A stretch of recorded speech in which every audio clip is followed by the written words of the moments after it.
They want that cheese, they want that cake, they want that bread, they won't say pay, they want that, they want that, they want that cheese, they want that cake, they want that bread, they won't say pay, they want that, they want that,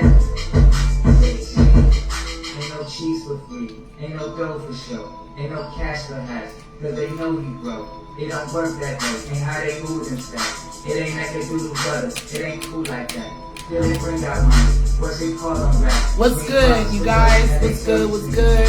What's the hate for me? Who's the blame for that? Late night, Metaphysical Monday. Kind of random, because I overslept, but hey, I'm here. What's good? Happy April. This is April 1st.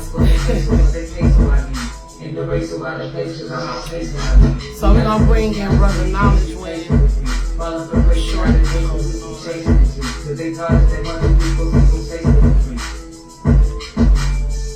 So what's good, family? This is National Poetry and Comedy Month. So shout out to all of the comics and the poets out there. Maya Angelou, and shout out to Brother Knowledge wanted to bring to my attention Gil Scott Heron. So, you know, I know he was a powerful energy in our community. So y'all welcome in for those that will be tuned in, for those who's tuned in now. We're just gonna do a high vibrational conversation with just on some different things. And before we get started, you know, of course, I'm gonna do my chime. And yeah. It things to be more. I'm also gonna have Sister Tab, Jedi Tab, on this week.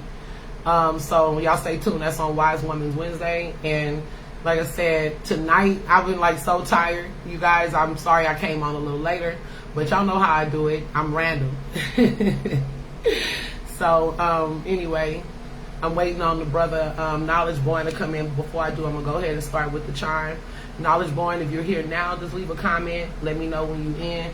Hey, Sister Whitney, yeah, I did tag you because I just wanted to give props, because when you did the East Bayou build, I really wanted to be in that like super duper bad, and I had my live going on, so I missed it. But it was so many points that I wanted to touch on, and this is with me and the Mel discussing it too. So feel free to leave comments or whatever, or tap in. And this is not what the whole bill is going to be about, but yeah, we're going to tap into East Bayou also. And tonight's subject is actually being at peace with yourself while you're at war with the world, or is it better to be at war with yourself while you're being at peace with the world? And shout out to Nipsey Hussle too. This is the month that he transitioned. So Knowledge, if you're in the comments, let me know. What's good, Queen? Now you guys, let's go ahead and take a deep breath. That's the first one. We're going to go ahead and do the chime. Okay, so anybody that hasn't tapped in, I'm Kola KBA, MC Sister Kola KBA. This is Metaphysical Monday. Generally, we start at about, 8 to 9 p.m. CST time. Tonight it's a little later, but it's all good. And if you don't know, I'm about to do the singing bowl, so take a deep breath, and when I hit the bowl, then you hold and release, okay?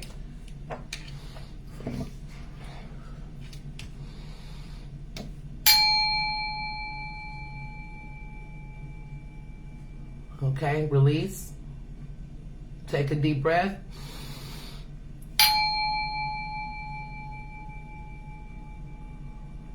And one last time. Take a deep breath.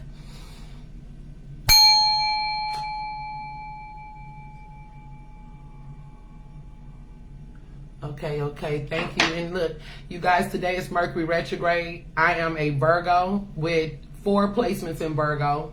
And I have a Gemini in my house of Scorpio. My energy feels that too. It's just like, it's really, so bear with me. Mercury's a retrograde in Aries season. So that's going to be really interesting. Shout out to the Aries in April. Happy birthday to all of the ones who will be having soul returns this month. But anyway, let's see if I can see what Brother Knowledge is real quick. Give me 1 second. 1 second, you guys. The live is probably going to pause. Give me 1 second. delay, you guys. I'm trying to do something. I need my phone.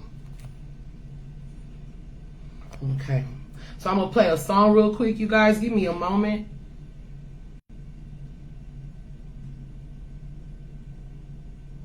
Well, I don't know about it. I'm going to play this beat. I need to give Brother Knowledge some time to come on, so give me a moment.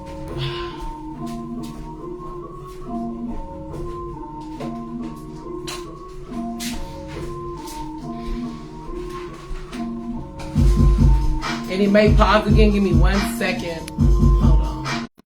Okay, sorry about that, you guys. I had to, let me make sure my music is right. So anyway, I'm going to go ahead and pose the question until Brother Knowledge come on. The question is, should we be at peace with ourselves and at war with the world? Or should we be at war with the world and be at peace with ourselves? And is there room for both to, or is there room for both to exist? That's just something to think about. And we're going to just kind of build on that. So one moment, let me see. And welcome in. I see a couple of people there. I can't see everybody. Let me see.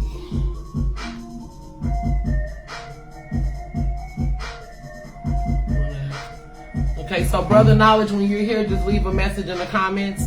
And until then, maybe I'll just go ahead and build on something else because I am waiting on Brother Knowledge to come in. Yeah, you just get on the live.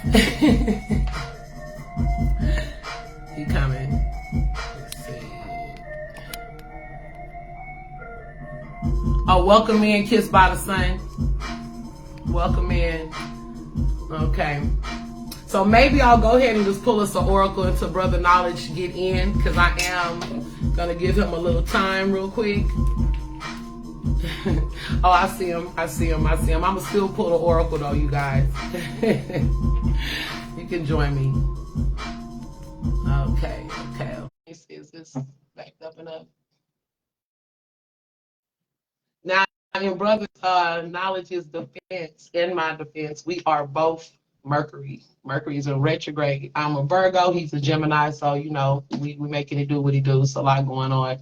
How you doing, Brother Knowledge? Peace, God. How are you? I'm good. What's good? Thank you for tapping in and rocking with me, because this is so unorthodox, but, I still wanted to get it in for the audience. Shout out to the Soldier and Healing community, Right. Shout out to the squad. Okay. Shout out to Do the Knowledge Radio. So you can go ahead and introduce yourself and we can get started. I'm Knowledge Won't Lie, she said.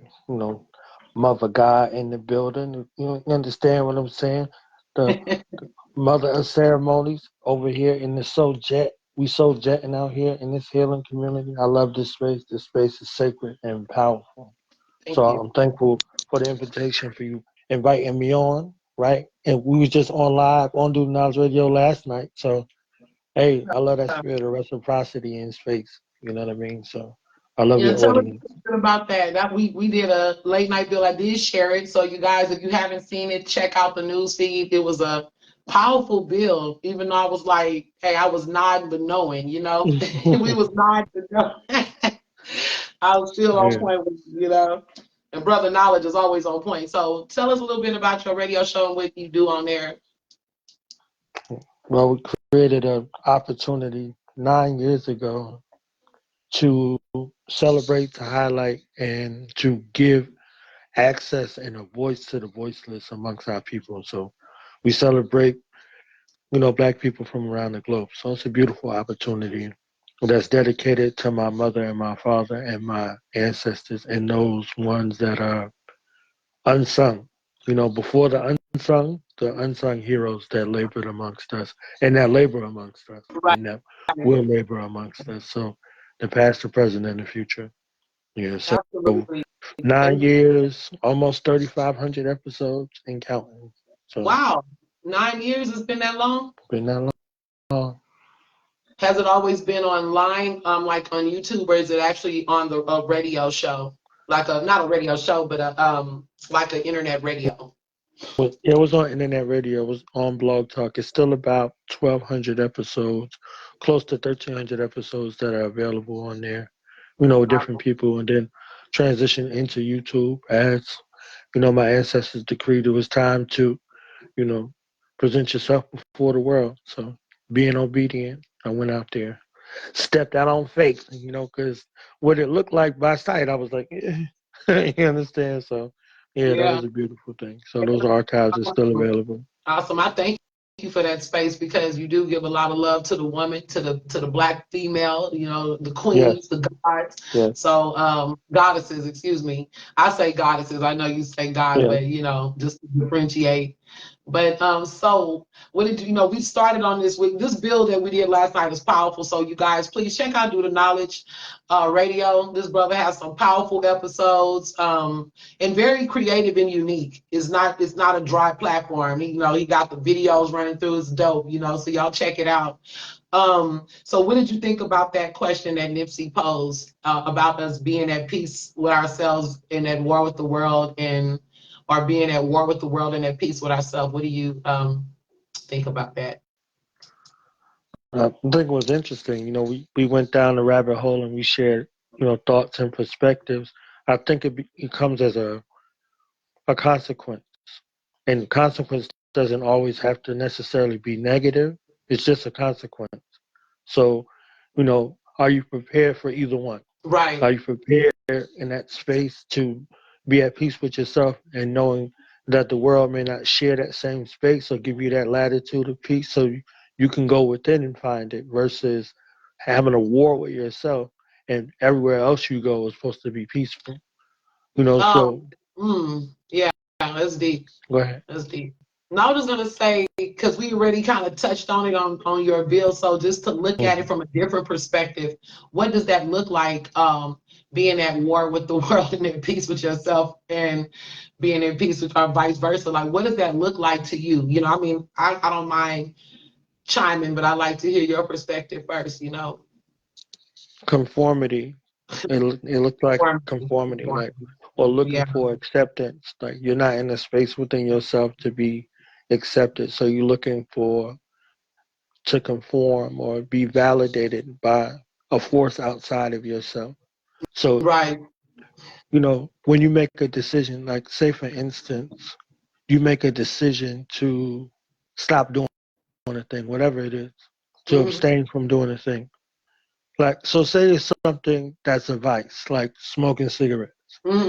Smoking cigarettes is an effect, it's not a cause. Why are you smoking cigarettes? Well, I'll be stressed out. Why are you stressed out? So you get into them spaces and you start to ask yourself why, and then that's the essence of it. So you can understand that when you make the decision to stop smoking cigarettes, the test and the trials come because you said it out of your mouth. You decreed it, right? So now you have to stand on it. So Right. if four things were stressing you out, 40 things are going to stress you out now. So when they stress you out, what are you going to do? Are you going to smoke or are you going to not smoke? Because if you could not smoke in that high stress environment, you won't smoke anymore. So it Right. comes as a test. It comes as a trial to elevate you, not to stagnate you. So when you start looking in the space of conformity, what are you looking to conform to? What's wrong with you? You start looking at what's wrong with you, or start looking at what's right with you. What's right within you? Is this right for you? In order for you to make this thing happen, in that space of conformity, is it going to cause you a war within yourself or hell in your mind, in your body, in your spirit? If the answer is yes, then no, it ain't worth it. But if it's something that's going to increase the peace within you, it's worth the fight to make the shift and do what you need to do. So, you weigh it out What in that if, space.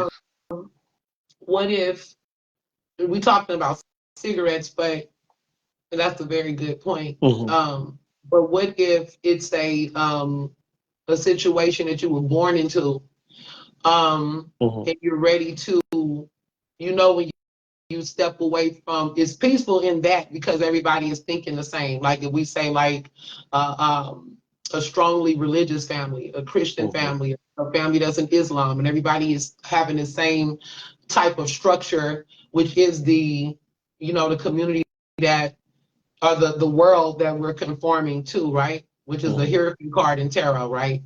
mm-hmm. Um, what if it's societal? Do you think it's easier to get back into line? Or you know, should you be at peace with? Is that peace though to be to be like in a space where you no longer believe or feel a certain thing, and you kind of going through different things that's like totally against what you stand for. You may get to a point, like for instance, where you may not subscribe to Jesus and you're a Christian, and or you may not subscribe to something that's in there, but it's so strong that difference will stick out. So it's not like even trying to hide it. Is that does the same rules apply though, like to that, like being at peace? Not peace. I'm trying to say war. Being at war Mm-hmm. with within so what's the opposite of conformity? That's the first thing. So the opposite of conformity then would be, because you said to conform, right? Right. So on the other end of the spectrum would be rebellion Yes. or ostracized or, Yes. so in Ain't you the that, ain't you the conscious outcast? Come on, you know. I do know. So I, I I do know. wanna I wanna tell a story if I could, just really quickly. Muhammad of Arabia, from the tribe of Quraysh, he was known as a good dude. His character was good. Hmm. They knew him out in the town as somebody that makes things happen. He was trustworthy. They called it As-Sadiq, like he was trustworthy and he was one that was about the truth. And he was with an older woman by the name of Khadija. So she was the one who came from a wealthy family who bankrolled him for him to do what he needed to do. Now, Muhammad was a dude because Mecca was a trap. It was a trap house. I'm using these words so people can understand what I'm saying. Mecca was a trap house, and everybody would go there for the festivals to turn up.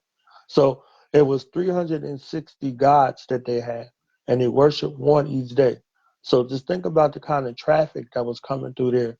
So if you were a vendor, you had something for everybody that was coming in. So when the caravan trade on the trade routes, they were coming in, turning up for a couple of days for their God, and they'd be out. So on the way out, they're going out, and then the other people were coming in. So it's a constant party. It's the trap. You see what I'm saying? So Muhammad was in the cave, and the angel Gabriel came to him and was like, "Yo, you got to cut that trap shit out." You see what I'm saying? We dealing with one God, right? So this one God was the strongest of all of the gods that they already worshiped. So it went from Allah, the female, to Allah, the male, right? So now Muhammad went back to the trap and was like, yo, y'all got love for me? I'm paraphrasing and I'm using these words on purpose because I don't want to get all extra religious because it's a story. He's like, y'all got love for me? They're like, yeah, we got love for you. He said, if I told you that some cats was coming over this hill right now to kill everybody, would y'all believe me? They said, yeah. So he used the trust that he had with the people to help to try to change the minds. Now, think about what I just said. His trust was something that they loved about him, and then that was the thing that they hated about him because he messed up the trap house. Everybody stopped getting money, so ain't nobody coming to these festivals to turn up because he's talking this Allah stuff to them where everybody had their own thing going on. 360 different gods in that space. So now they're like, oh, Muhammad got to go, fam. So the peace that he was looking for while he was in the cave came to him with the angel Gabriel, but that revelation sent a shockwave through a space where he was loved and trusted at. Now he was ostracized. Now they're like, oh shit, we finna run up on him and take him out. We got to get rid of Cuz because he's messing with the money. So Absolutely. he Hmm. had to take refuge in two places that wasn't a stronghold. Ethiopia was one. It was Abyssinia back then, and Medina. Medina was controlled by the Jews, and Ethiopia, Abyssinia, was controlled by the Christians. So they let him and his people take refuge over there. You see what I'm saying? Hmm. So he went from a place where he was at his strongest because he was trustworthy to where he was at his weakest because he was trustworthy. And they didn't want to accept that truth. You see what I'm saying? So Right. he had to go and take refuge and build up an army and come back and take Arabia. You see what I'm saying? So something that was good for him in one instance was awful in the other. So he was socially acceptable because he had the trap popping. And then when he Mm-hmm. said, hey, the trap can be still popping, but it's popping like this. So that space of rebellion is when it was conformity, it was good for everybody. But when it was in the space of rebellion, he was met with rebellion also, because Right. you're talking about shifting the mindsets of people. And you know, as conscious outcasts in that space where people are hopelessly dependent on a thing that they have going on, they're not ready to break away from that easy. So if we look at our families, we become the black sheep, we become the outcast, we become the crazy one, we become the conspiracy theorist, all of these things in the space because we made a decision to go and look beyond the veil. You see what I'm Mm-hmm. saying? To Mm-hmm. these things no longer suited us. And it's an ancestral calling for us to go that way. But that's just that way. You see what I'm saying? It's a part of that way. So, it's a call to whatever your purpose is. Right. His call was to become a prophet. Right. Same Right. thing with Moses or whoever. Like you could just insert a name. So when you stand up strong, when you personally stood up strong, you seen people that was around you like, I don't know about all that, blah blah blah, this, and I thought she was cool, and what's this new shit, and you start doing all of that. So that's the haps that come with the decision making to go that way. So that's why I was saying a few seconds ago about is it worth it? So Is it whatever worth it is, it? yeah, is it Yeah, worth it? like to piggyback real quick because this is like it's a lot. My mind is just going crazy. When we speaking to artists, leading people, in a certain way with their influence, and they do something totally out of the box from what they've done before. So that's a different thing because some people don't have influence and they just want to be weird and different, however you want to call it that.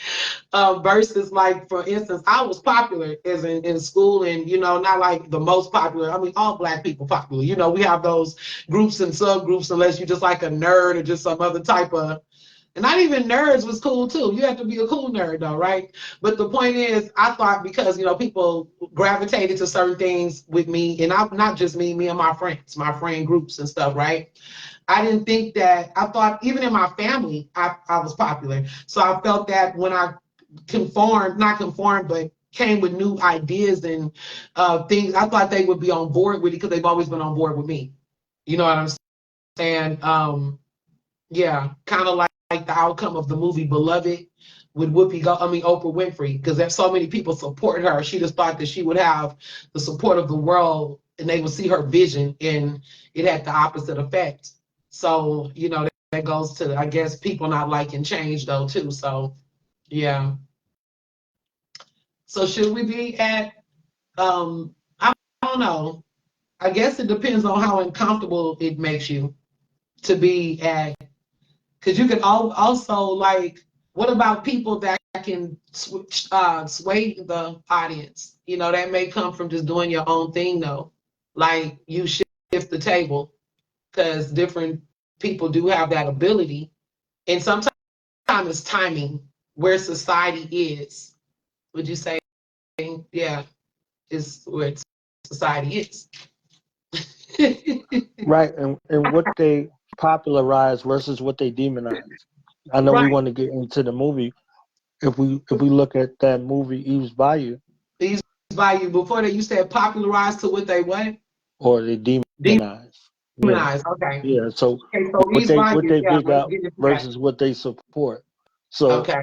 like I said, when Muhammad had the trap popping and everybody was eating, Muhammad was good. But then when Muhammad Right. started talking this one God situation, he like one God and it's your God. It ain't one of ours. Like nah, fam. Like what you talking about? Right. So it was a thing that was a reformation for that particular land because the amount of savagery that was happening in that Euro-Indo-Arab space was something that needed a reform, because there was a bunch of, tyranny and oppression and all kind of savagery was going on. So it came as a remedy for the ills. You see what I'm saying? So, and until it was met with that type of resistance. So when you're healing, I'll just say that when you're healing, the scab hurts when it's Absolutely. forming. Yeah. So Yeah. if you cut, the scab is forming and it hurts and it itches and all of it. And you have the inclination to want to pick the scab because it's itching so much. You want to pick it and pick it and pick it. And this is where the scar comes from that stays and it becomes permanent. So this space, you're hurt, but you don't even want the healing process to take its place or run its course. We You're stop it. healing. Yeah, we So prevent you it. deal, yeah, We you deal prevent with people that are symptomologists. So they like, you know what, Kola, I got a headache. Then they take an aspirin, but they never address the headache. They don't see the miracle of the pain right, right, because it's right. in the Yeah. early warning detection. Something's going on in your body.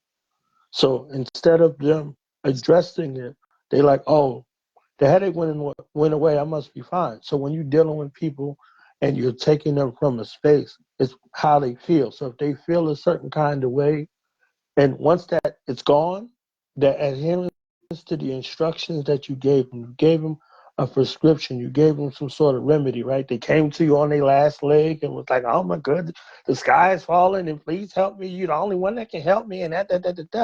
And then Right. once you go beyond symptomology, they're like, no, I'm good. Call it, I don't have a headache no more. That is The headache, it just went that away. instant Right, gratification of things. And right, that's what everybody wants, not everybody on a collective level, everybody. We live in that microwave society, right. you know. So before we touch Ease Value, I was gonna say, would you say the same thing about hip hop? But see, because that's when, I don't know, because hip hop was a move in itself, but that still caused a lot of you the young and the old, that's a whole nother thing too. Because that's where you could get leverage because the children of the future. So if the kids get on a new hype, that's the moves that can be here to stay. You know what I mean?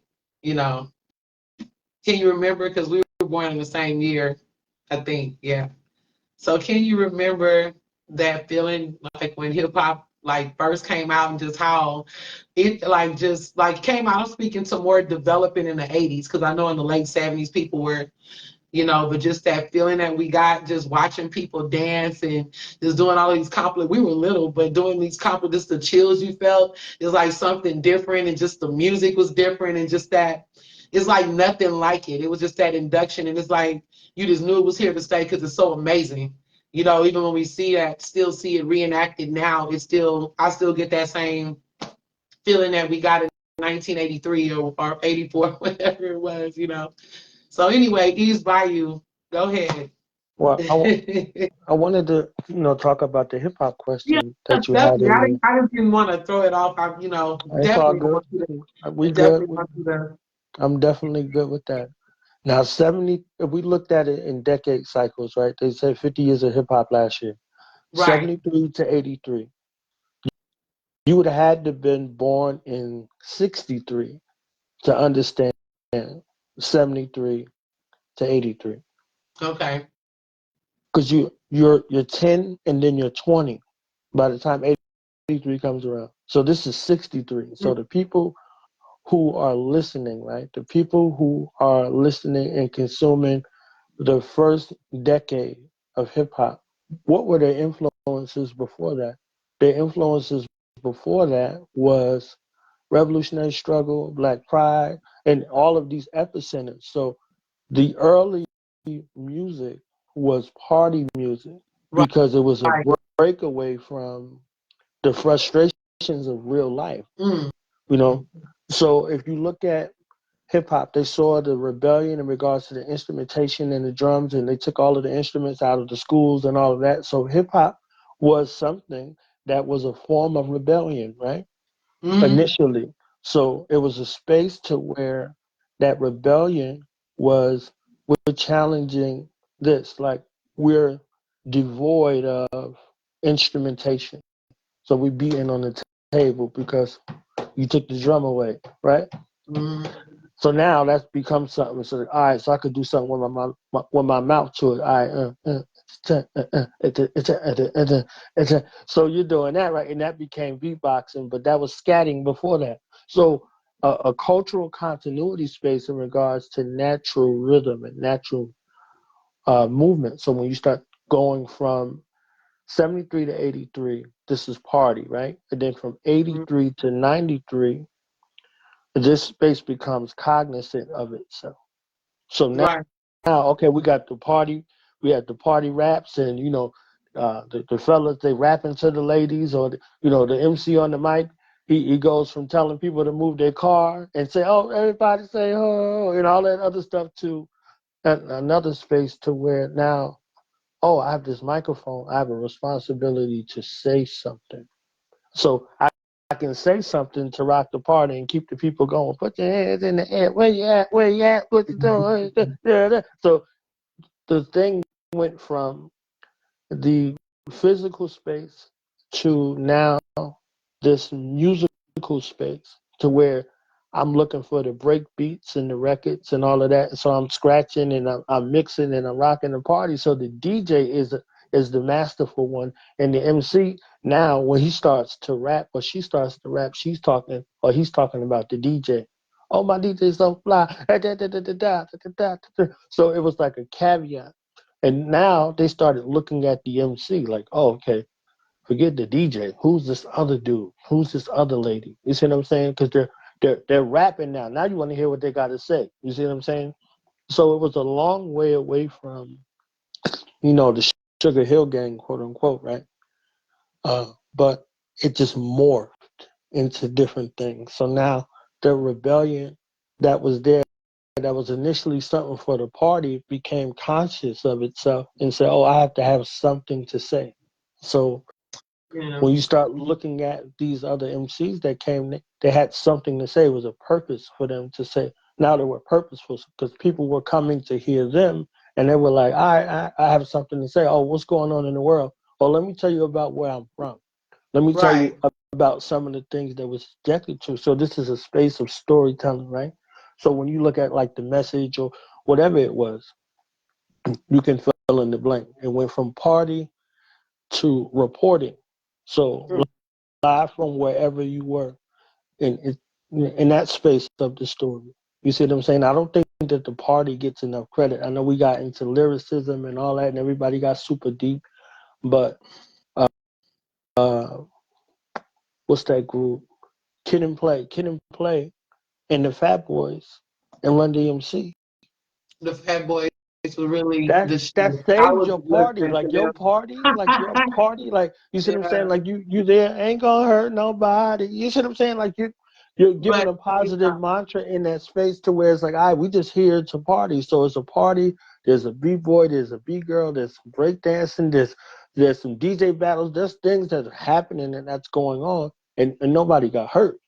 But now this other space that begins to invite in some consciousness. All right, so I got your ear.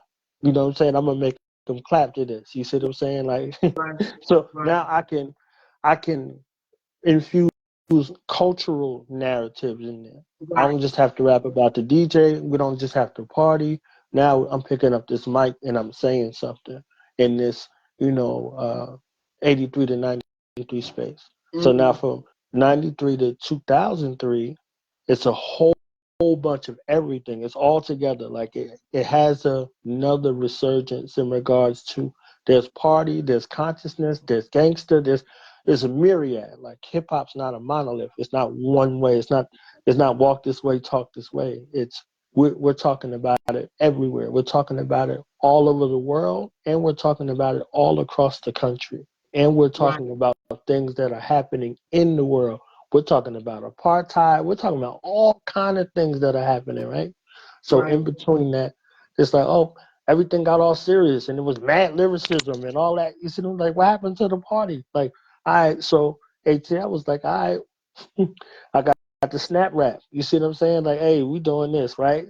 So you get the snap rap, you get the party back again, and then you have the internet age. So the internet age of like YouTube. So then you have an era like Soldier Boy. You have Right.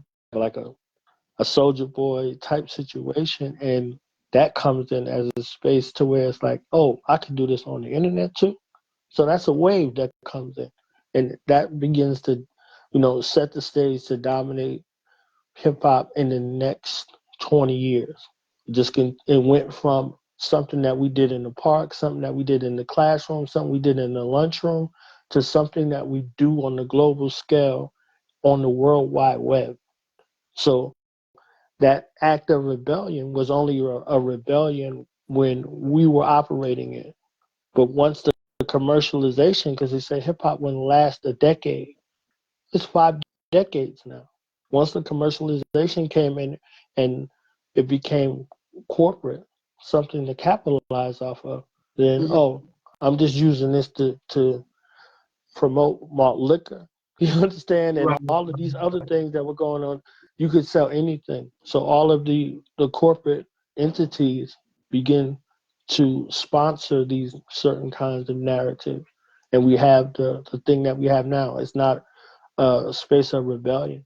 It's a way to push agendas, to push conformity, right? So you see the opposite side. It started off in the space of rebellion. Now it's in the space of conformity.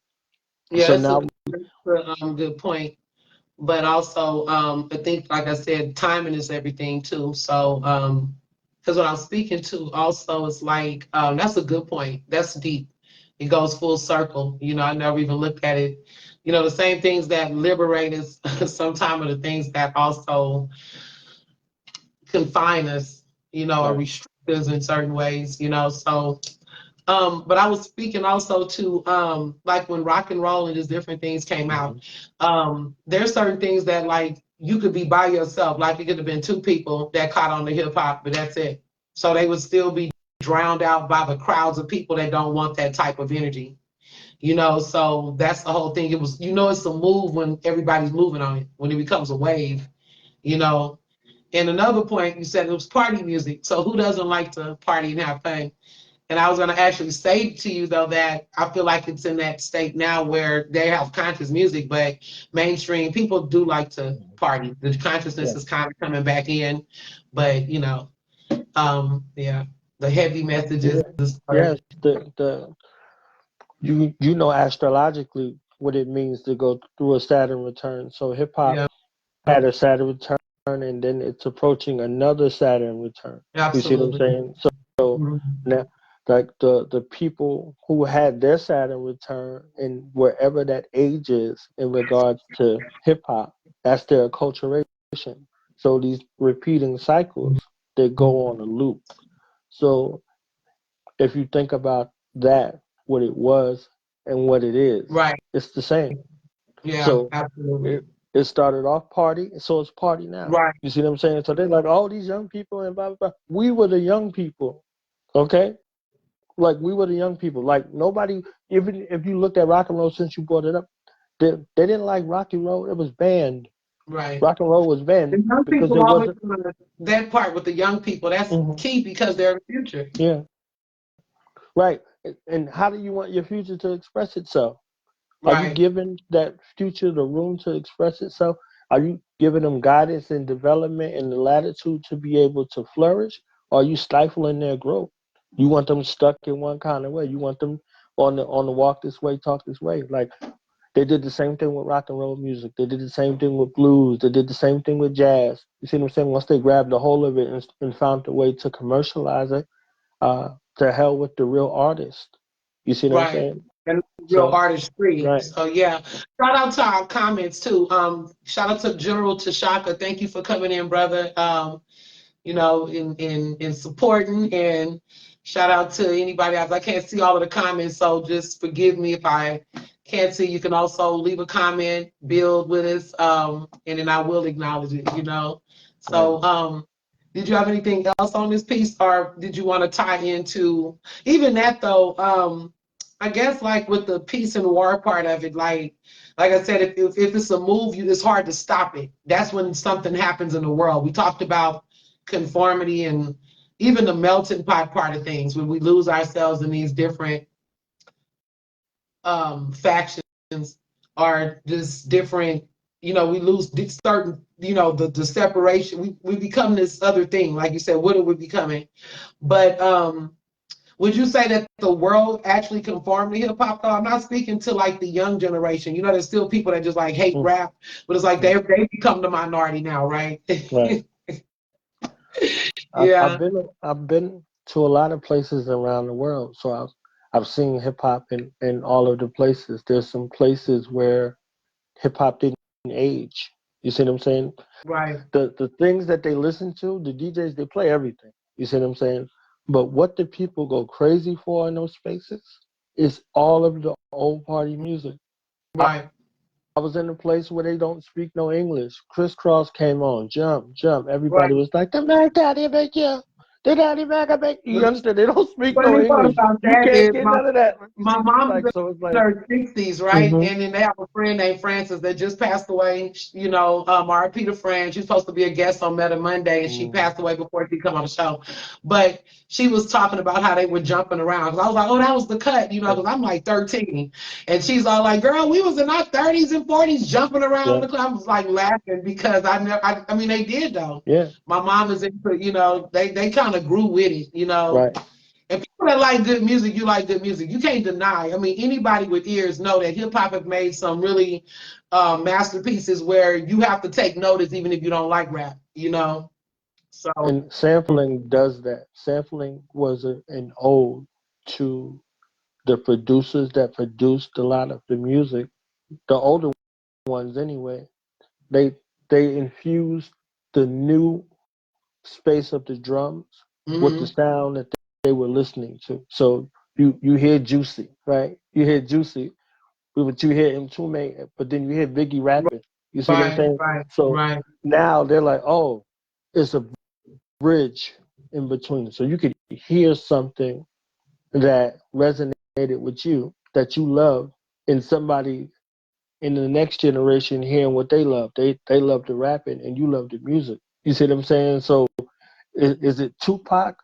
What's your phone number, or is it 777-9311? You see what I'm saying? Like it's both, right? So all right. they're So I was doing it about to say together, that right? So it's both. you're doing Yeah, that, right? So you're yeah, listening to it, and this new generation does the same thing. They're having fun. They have a language that they speak to communicate with one another. And when they want to listen to something all deep, mad deep, they know what to listen to.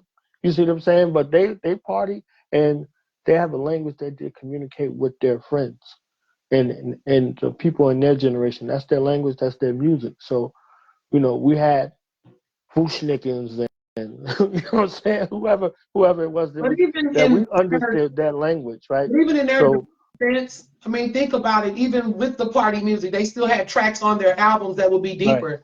right, They may still have something about stop the violence or drugs, right, like not doing right, drugs, but it still was that mixture, right. that I don't know, balance. Yes, I mean Melly Mel had the message and White Lines. Okay, so can't act like we Right? Well, don't that was my remember song. that he had both. Like so, Yeah. there's a space for both. So for this young generation, they have the same space, and they know what I, to listen to and who to listen to. And right. I heard, I was like, is this Crime Mob? Like, no, this is the new young rapper that had Crime Mob, the beat in the background. I'm like, so now this younger generation is sampling music and paying rappers that came before them. I'm like, Right. I don't want y'all to miss that. You see what I'm saying? Like they wasn't using the Beatles. They using Crime Mob. You Right. understand what I'm saying? Right. Like so that's their era. So they came up with that. You see what I'm saying? They came up listening to Laffy Taffy and all of those ones because that's their age range. So that was out when they were young. So their parents, were listening to that, and that's an era and space that they grow up in. So somebody who was born in 2000 will be 24 this year. What came out in the last 24 years? So you don't think they're going to gravitate to what it is, and we naturally genius and brilliant. So what are they I going to don't like gravitate Laffy to? Taffy at all, and I was 21 or 22 or 23, and I do not like that beat. I can play that shit with my eyes closed on my Casio keyboard, but But it was supposed to but be fun. Like, it was it was something fun. that was fun. I So, guess yeah. it was fun, I guess. But we did like silly stuff like that. I like the cars that go Yeah. boom. That was my song. You remember? You Yeah. remember that? But on that note, I do like what the children or the young people are doing, like with the bass beats. I love it. Like Mhm. we got SOB in the Bay Area. They're out of Vallejo. I Right. really like Strictly Only Brothers and all of them.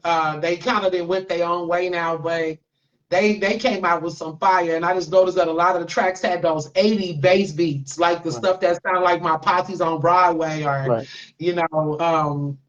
those ones. Right. And they have an infused Afro beats era now. Like Yeah, this is a resurgence. They didn't invent it, but they're popularizing it. So everybody gravitates what they gravitate towards. So I love to see all of the variations. You see what I'm right. saying? Well, that just means that the world is more accepting and they're moving in a different space. And that goes back to the melting Mm. pot because, like Erica Badu says, I love that. Every time someone asks her where's hip hop going, she said, where are we going? Right. Because people automatically think that it's the music that's changing people and the music that's influencing people, good or bad. But what it really is, like I was telling Brother Ish in one of our interviews, is that people don't realize that it's a reflection of what's happening in the world. Like they want to find things, the scapegoat again, the savior, the scapegoat. They're looking for this blame, but really that's the way of avoiding that cognitive dissonance and looking at ourselves. Because if we are that bothered by what art is reflecting or what the world is reflecting, then we need to take a look, or not at what the world is doing, like what the world really looks like, the real reality of what we're seeing in the world.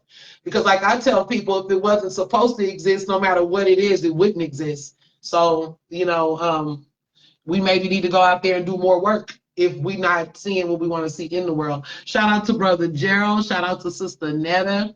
Right on. Peace and blessings to you guys. But yeah, so how would you tie in? Because you said that you actually felt that the Eve Bayou thing, I want to move to that, is ties into the being at peace. And I wanted to hear what you meant by that because I want to see the vision that you had on that thought. You said being at peace with yourself versus being at war with the world, but you could also see different elements because there's a lot to speak on. East Bayou is a lot to unpack. That's why I said, I want to go ahead and we'll get to that. I don't even know what parts because shout out to Whitney Moses if she's still in. Hmm. If not, she was in with us, and I just wanted to acknowledge that she did do a build on I thought that was really creative and dope, but I wanted to be in that conversation so bad. But it was the night that I was doing Metaphysical Monday, and I could only just kind of like, dang, but I couldn't, I didn't want to be in the the replays. I wanted to be like in the live part of it. So I still wanted to talk about that. Also, like one day I want to tap on Beloved, same thing. But what did you want to weigh in on? What did you, how did you feel about these Bayou just in general?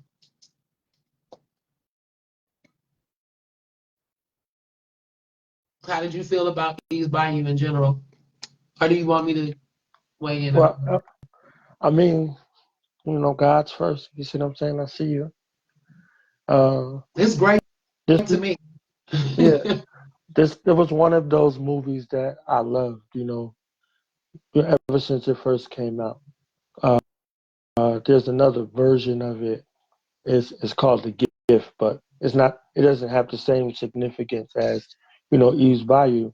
So we see the part of, okay, our children, how magical they are, how gifted they are. We don't think about that, right? Mhm. So you see a relationship between a child with a gift and a grown woman with a gift, and Right. they're reflections of each other. and we don't really look at it. We see everything else. You know, Samuel Jackson was the draw for the movie, right? And you talking about him and Lynn Whitfield, two phenomenal, you know, actors, right? But Debbie Morgan is in that movie. Diane Carroll's in that movie. You see what I'm saying? Like, so, you know, this directorial debut for Cassie Lemons is she's telling this story about a Louisiana summer, right? So you got hoodoo, you got voodoo, you got all of the cultural spaces in that same space right there, right? And okay, they're in a plantation house. They're in a plantation house, right? And they're there, and you know, it's a party situation, and you know, they look to the father, whose name is Lewis in the film, and Samuel Jackson. He's the country doctor, right? He's the country doctor. Very impressive that we didn't go over this stuff and you just know this movie like this, Well, right? I'm just kind of, you know, going through some of it. Like, All he's the country right. doctor, and the country doctor was, you know, heralded in the community because he went to everybody's house, he delivered the babies, whatever Right. it was. You see what I'm saying? Like, he was so versatile. He wasn't, you know, an anesthesiologist. He was a country doctor, and this is what they called him. And he went from house to house. He did the service. He had the black bag. He had the, you know, the stethoscope and all of that. Like, so he was there, and he was a man about town.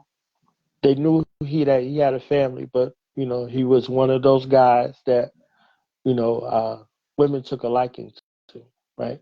So he played the little playboy slash doctor, right? And Doctor feel good. right.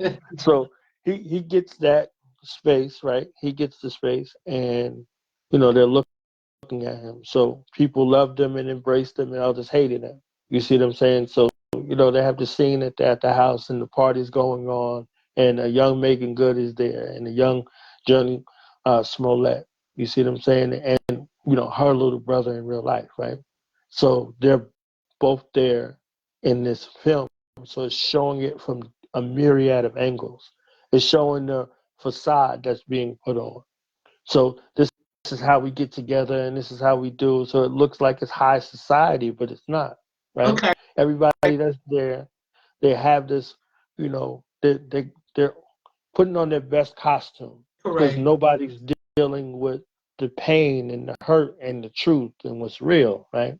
And Except for the are they hiding are they hiding in that conformity? yeah, You know, is that conformity a way of protecting us? yes. And it has its ways because the wife knows what her husband's doing. She's no fool, and Right. and she knows who he's doing it with, right? Mm. Yeah. So he's there, and they're at their house, and he's trying to get with some lady at the house. You understand what I'm saying? Like this is how far gone he is in regards to moving away from his original purpose. So Just getting away with too much. He right, done did so much. right, He don't right, care. right. So he's caught up in the moment, Yes. and his Yes. daughter sees what happened because she Right. went in there to hide, and she wanted her solitude because I'm sure she was an empath as well. You know, it's inferred, it doesn't say, but you know, if you're an empath, you're taking in all of those energies of what's going on He's versus definitely her, an empath. yeah, You know, versus and her I was sister you know, who had her eyes on that high life, right? She had her eyes on that high life, and she wanted to present herself in a certain kind of way. As she was an older you one, speaking like she to was the Megan mother. Good about Yeah, Megan Good, Megan right? Good's Yeah. character, Okay. yes, yeah. So all of that, right? So that was something that she was doing, and she was trying to cover for her father. So just like the wife knew, the daughter knew. You see what I'm saying? So it was a bunch of things that were happening, you know, in the space that was going on that was unspoken. Don't go all the way in yet, please, because it's like don't go all the way into because something I want to ask about that before you bring in the older daughter and stuff Mm-hmm. like that. Because you just said that she knew about the affair the whole time. Right. Okay, because that movie is it has certain parts that could be a little kind of like a mystery movie, like you're trying to figure certain aspects out or whatever like that. So I don't want to just like go to the spoiler yet. I just wanted to kind of see. Go ahead and finish your point though, but just without going deep into the relationship, the Megan Good, because that's like something else. Just like the relationship between the niece and Deborah Morgan, which I actually did notice, because I thought that was special. They even favor each other, So back to Yeah, Megan. and like Debbie Morgan's character is, she's a priestess for all intents and purposes. So this is something that's normal and something that's not normal at the same time in the same place, right? Because of the facade. They So go and see her, right? they know her, but they ignore it even in the family. Right, because as a healer, healing comes with a price. You see what Right. I'm saying? Like, What's so the price? if Tell the audience what the price is. well, it just depends on who you are. Like Right. you're affected by those that you heal. So when Right. you take an Absolutely. affliction away from one, it has to go somewhere. So Right. oftentimes healers are very sick, and they be like, "Well, Yeah. how are they healing people and they're taking on your sickness?" Like the Green Mile wasn't a stretch. It wasn't a stretch. This is why he was so enormous. Like he was big because he was helping a lot of people. And Too when you many. take away the sickness, it Yeah. has to go someplace, right? So when you remove an affliction from somebody, you become bound to the person in one sense, but then you also come bound to their sickness. So they they saw her and they knew of her power and her gift, but they also ostracized her because of whatever relationships that she had, they ended tumultuously. Right. So it's a thing that came along with her sight. Like the So she could gift and the see curse. things, right, Yeah. and know things, but she was also subjected to these things because of those gifts. Could Because it be? Could it have been from something she sacrificed to gain more power elevation that put her in a space where this was possibly the not karma, but the effect. I guess that would be like it comes with cause a price, effect. right? So Yeah. if you think about you, and I think that's perfect. That's perfect the way you said it about a sacrifice, because in traditions you married to the horse. Right. You are. So your Absolutely. your work comes before everything, That's right? right. Unless, So yeah, we're doing the same work. right, So if not, yeah. And right, even with that though. So yeah. yeah. So her her life and that light that was in her, that light that was in Eve also. So that light and that attention went to where it knows. Mhm. And this is Eve narrating the story as a grown woman, but recalling it pictorially as a young girl. Right. Okay. So Yeah. she's there in the background narrating these aspects, and this is her vantage point on what happened from a young age when she first gained her gifts and her sight. So she became aware of them. They're always been there. So she saw how her life could potentially go with her aunt, you know, Right. uh, Oh, like her and having that same faith. right, Which is also interesting that you say that because she had the bad feeling about men already because she's seeing this reflection in her father and she right, already put spells out there. So that could be right, a cause and effect thing. right. So so she's there, right, and her mother is like her sister, and she's like her father. Right. So So yeah, that's deep. So what do you and the what, boy, the brother, the brother? I he's was just there. all He's about just the there. brother. He's just there. Like, all right, whatever. You see what I'm saying? So He's the what they call it, the not the ghost child, but the invisible child. right, he might as well have been the middle child, but he Oh, wasn't. right. I was about to say Yeah, Jan. He should be Jan Brady. We yeah, just talked about that. He should be Jan Brady, right, right? But yeah, that's deep. That's deep. Yeah, well, we could go where you want to go with it. I just wanted to make sure we didn't just go straight there because that's complicated and it'll take it somewhere else. right. Um, with this, because two things going on here. She had a relationship with her dad that was very different than a Mm-hmm. relationship with her Mm-hmm. mother. And I just want to know, what do you think? All right, what do you think is, what caused that? What do you, the competition between her and her mom, or just that whole relationship, was a little complex. What do you think they were trying to express in that space that she felt that she needed to take the role of her mother? It was the role You of the know, mother and the role of the wife, quote unquote, because well, she knew. that's what I mean, though. The role of her mother, Right. meaning that she needed to replace her own mother in the Yeah. relationship with her father. Yeah. Just looking at that She aspect. had a love affair with him.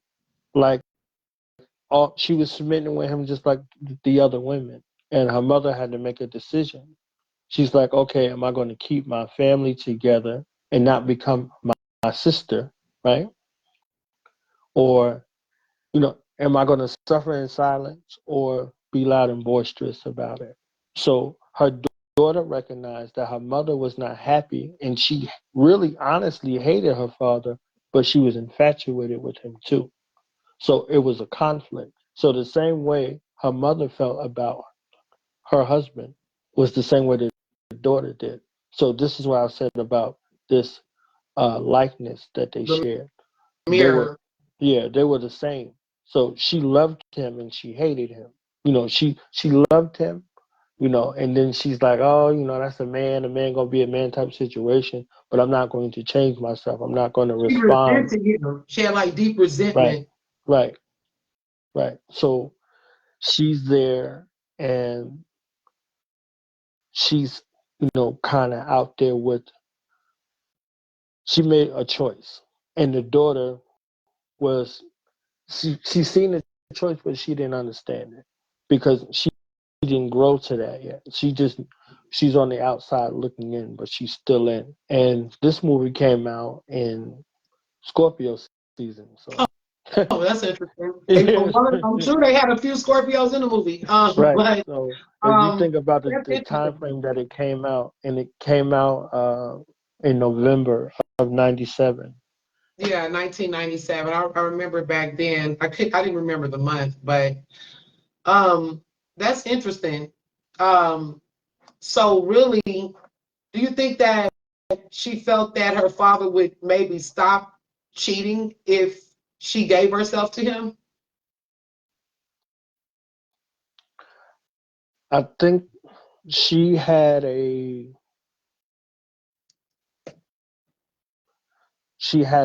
distorted view of everything because of her knowing. Knowing came with a price too. You see what I'm It's kind saying? of a Knowing came. cognitive dissonance that they both had, the little girl Journey and Megan Good, Right. because it's all of these, it's this whole contradictory type things going on. Ask me some questions. Feel free. What do you, if you want to know, because I don't, you're not in an interview. It's supposed to be a conversation, and Yeah, we sometimes I just buzzing. I'm get it up to I'm that going way. off you. So So I'm just looking at this. She chose the peace for the world while she was at war with herself, the mother and the daughter. You see what I'm saying? And then Samuel Jackson chose the peace for himself and was at war with the world. So that wound up becoming his undoing, right? So the right. man came looking for him. He's like, if you ever speak to my wife again, Yeah, because I'm gonna that was kill you. taboo to cheat like that anyway. Right. Like, you married and you a doctor, so he's breaking all kind of taboos as far as the way society and the world sees him. And he was bold with it because everybody knew. Right. You know what I'm saying? They were, the town was talking, the streets was talking, Right. but he still chose to do it his way. So that's being at peace with himself. And the That's a good husband, right? point. The husband. And remember that the Oh, younger and daughter, the husband too. Yeah. the The younger daughter, she saw what happened, and she also said she caused it to happen. Her father. She was like, "This is the summer where uh, I caused my father to get killed or killed my father, whatever." You see what I'm saying? So she saw it happen before it happened. You see what I'm saying? So she tried her best to intervene from her vantage point, but she couldn't because it was inevitable. it So wasn't because of breaking those taboos, tradition, right? So this the same thing that bring you in be the same thing that take you out. You see what I'm saying? So he yeah. came in. The thing about it is that's how her spell was so effective, though. And that's what I tell people, even in like different beliefs, when they be like, "Oh, if you don't believe in it, it's not real," or "I'm covered in the blood," and all these different things. But when you really are ignorant in things, it's your lack of knowledge that can cause you to get zapped. And it's because the frequency was already there. Like you said, it was inevitable because he's not doing anything to protect his energy or to do anything to change that frequency. Right. So this is where it was going anyway. And all she did was put more energy towards it. Like, okay, you're already falling off the cliff. Let me just push you a little bit. So kind of went like that. She couldn't reverse it because she also had a cause. She put the energy out there already. So it wasn't. You can't call it back. But it was inevitable. Yeah. Yeah, it was inevitable anyway. All the way Yeah. around. Yeah. So the catalyst was him. The catalyst was him being outside of what was supposed to be there. You see what I'm saying? So You brought up Diane Carroll, and she didn't have a big role, but it was very, very important, I guess, powerful. It stood out for sure. So she really was on the other side of things because if you look at Deborah Morgan, she's still like the sophisticated witch or healer. She's still like the one that could go and be in high society and read tea leaves and stuff like that versus the woman, looking like she coming from the bush and she got the bones and the skulls, so that was still a thing where she lived on a. What did you think of her character? Diane Carroll. I can't hear you. oh, Okay. can you hear me? Yeah. Yeah, I think she did an amazing job. So it's supposed to represent 3 generations. So you got one generation All at its right. Okay. infancy, Because she's right? older.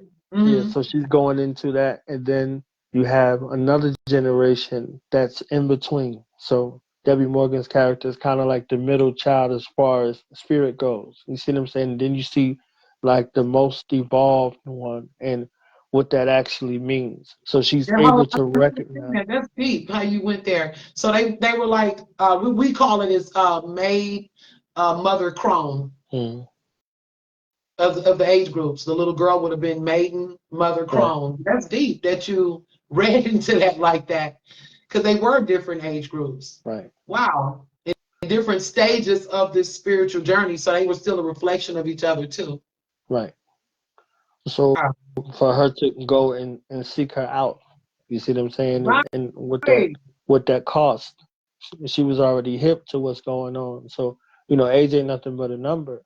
So her spiritual development was something that was there. So yeah, it was dope all the way That's around. really So deep. Like I want to see it again now, but that's deep because who's to know how she became the conscious outcast, meaning Diane Carroll? Like, what was her journey? Because they don't really go into that. Like what was her journey as a little girl? Like, was she a journey? Or what? Because to be me, like you said, you're the conscious outcast. That came with a lot of pain. I didn't just wake up and say, "Hey, I'm the conscious outcast." It came with because sometimes you still try to conform and still be yourself within the conformity, but they reject you so badly that you're forced to be yourself. Even if you're pretending to be something else, what you are just comes through. It just bleeds through so much that it still isolates you or ostracizes you. You know, you going to church, maybe your hat don't fit the way theirs fit or something. I don't know, but it's just something different. Maybe it's a different, like how you talked about Mecca, and I know that I don't. I just recently read about that story, but not in the way you put it. But even in that, I mean, how did it was just it's so much going on. Like he's going against the establishment, but it's also these people are also experiencing this cognitive dissonance because they have to also choose. Because what I find weird with people is that the truth could be right there. You could have facts, you could have things presented, but because of that uncomfortability, I always say it's pride too, and I think that's why we're where we at as even with as Black people, because you can show them certain truths and they actually agree with it, but in the name of being correct or holding certain things in place, they'll go the other way with it. Yeah. So that's very interesting. Who did we miss? The mother, but we kind of covered her with the daughter. Um, Deborah Morgan is Yeah, always she was a good woman. Lynn Whitfield's character, she she is the epitome of how many Black women suffer in silence. They don't say anything about it. They take things to their grave type situation, and it's very unhealthy. So she sacrificed her own peace. She had a husband, she had a family, she had everything, right? So now it's a generational space where she came from great women, right? But also great women who suffered in silence. So she learned how to stuff those things down and compartmentalize, for the benefit of the family. So right. her mothering space was something that the outside couldn't understand. And there was a resentment because of that. Like you heard Eve even wanted to sing. You see what I'm saying? When they couldn't go outside no more, that's when when the stuff hit the fan. They couldn't go outside. They was grounded. They had to stay in the house. Mm, ain't no way now.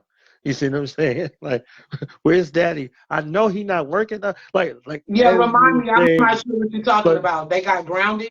yeah, I'm trying to remember. It's been so long since I've seen this movie, they but had got in trouble for something, whatever it was, and they were stuck in the house.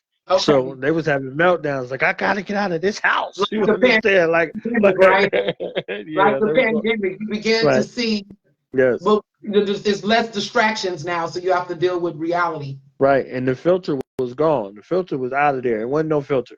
Okay. So uh Eve and everybody was acting the fool. You see what I'm saying? So uh she also had a bond with her sister, but her sister used that bond, you know, against her, and it became her undoing.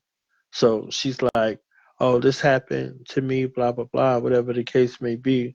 And then when she said, "Oh, I saw Daddy in the farm with blah blah blah," you see what I'm saying? Like, so they confided in each other, and it looks like it was on the up and up, but it wasn't. It was So manipulative. do you Go ahead. believe that? I don't believe it. I'm still there. That's one of the reasons. I'm the one that say that the girl seduced the dad. I don't feel like they have a sexual relationship, but everybody, some people, not everybody, is kind of they left it kind of questionable. I just think that lines could have gotten crossed, but I don't feel that. I'm not saying it's wrong or right. I may be totally wrong, but what do you think on that? Do you think that's what it was, or was it just she just had loved her dad so much she was getting confused about the lines that were? Yes, it was. It was ooh, very And awful. he was such a, like you said, the playboy that he could just be relaxed and he just forget it. You just get that, like, that relaxed because he's so used to dealing with women. So he was looking at the Mhm. touch of a woman, but then it's his daughter. The fact that he checked her is what made me feel like, I don't know. Right. And they show it from both angles. They show it based off of her recollection versus what happened. Now, is there an instance where I think that this thing could have been credible? Yeah, because there are a bunch of these nasty ass monsters that exist out Right, here. You see what I'm saying? So it wasn't right. like it was unfounded. It didn't come from nowhere, but it was just this instant. But even though he did have that space of credibility with the women, I don't think it would have went as far as to a child. That's a Right. I different don't thing. even, You see what I'm Plus, saying? he wasn't the one preying on her. It'd be different if they showed him like looking in her room, like, "Hey, you Right, gotta," like right, he's being the predator. right. It was more like he was chilling, thinking about all that shit he done did, and she just And like, drunk. And he what drunk. is that? He's sitting there like, whoa, having whatever was going on. But that was intense. That was Yeah. really intense. I didn't really like Megan Good's character in the movie, like at all. Like I don't really care for Megan Good. I don't want to say that, but I never really did. But I love Journey's character. I think I related more to that, but I like the movie in the whole and stuff like that. But yeah, that's pretty deep. I know that's mean of me, but I'm a Virgo. I'm hella Right. critical. I didn't Right. like Say Megan Good's say whatever you need to say. And I think that they did a good job with painting that. You see what I'm saying? Lynn Whitfield was in A Thin Line Between Love and Hate with Martin Lawrence, and Right. she said she really didn't like that role at all because